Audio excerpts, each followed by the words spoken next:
இன்றைக்கி என்ன குழம்பு எங்கள் வீட்டில் எதுனா பருப்பு குழம்பு.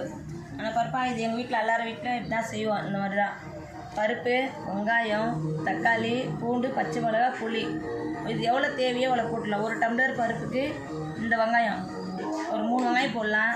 நான் சின்ன சின்னதாக எடுத்துருக்கேன். ஒரு 15 தக்காளி இருக்கும். பூண்டு ஒரு 4 பல் பூண்டு, ஒரு 5 இருக்குது. தேவையான காரம், புளி வந்து எலும்பு சைஸில் புளி. இது எல்லாமே எடுத்து குக்கரில் போட்டு வேக வச்சுட்டு கடையணும்.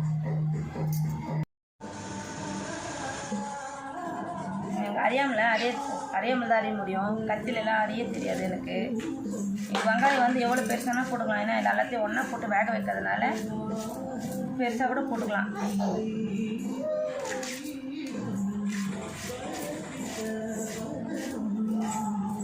தக்காளி சின்னதாக இருக்கிறதுனால தக்காளி கட் பண்ண போகிறதில்ல, வெங்காயம் மட்டும்தான்.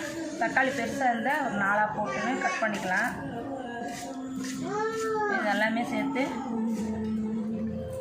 இது அர்ஜென்ட்டு, யாராவது விருந்தாளி வந்துட்டால் கூட நாங்கள் அர்ஜென்ட் இந்த குழம்பு தான் செய்வோம், ஒரு அர்ஜென்ட்டுக்காக.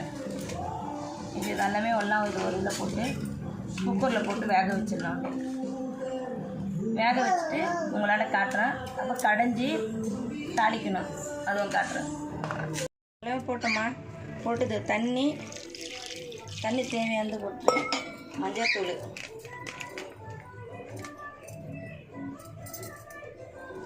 தேவைப்பட்டால் நீங்கள் சீரகம் போட்டுங்க. சீரகம் வேணான்னா விட்டுடலாம். நான் சீரகம் போட்டிருக்கேன். இதெல்லாம் போட்டிருக்கேன். 2 விசில் இல்லை 3 விசில் கொடுங்க. 2 விசில் போட்டால் போதும். 2 விசில் வந்த உடனே காட்டுறேன், கடைய சொல்ல. சட்டியில் போட்டு கடைஞ்சாச்சு. கடையிறது காட்ட முடியல என்னால். உள்ள பசங்க டிவி பார்த்துட்டு இருக்காங்க, அதனால் எடுக்க முடியல. இது கடைஞ்சிட்டு பாருங்கள். உப்பு போட்டு கடைஞ்சிடணும். கடாய் வச்சுருக்கேன், குட்டி கடாய் இது எங்கள் வீட்டில். இது எண்ணெய் எவ்வளோ வேணுமோ நீங்கள் அவ்வளோ தேவையான எண்ணெய் ஊற்றிக்கலாம். இவ்வளோதான். இல்லை, கடுகு போடணும், அவ்வளோதான்.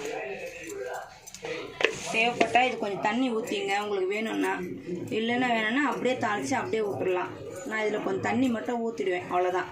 கொதிக்கலாம் தேவையில்லை. ஃபஸ்ட்டு சாப்பிட்டோம், அதுக்கப்புறமா கொஞ்சம் மீந்துச்சேன்னா சூடு பண்ணிக்கலாம். சூடு பண்ணி எடுத்து வச்சுட்டா நல்லாயிருக்கும். 2 நாளைக்கு நல்லாயிருக்கும்.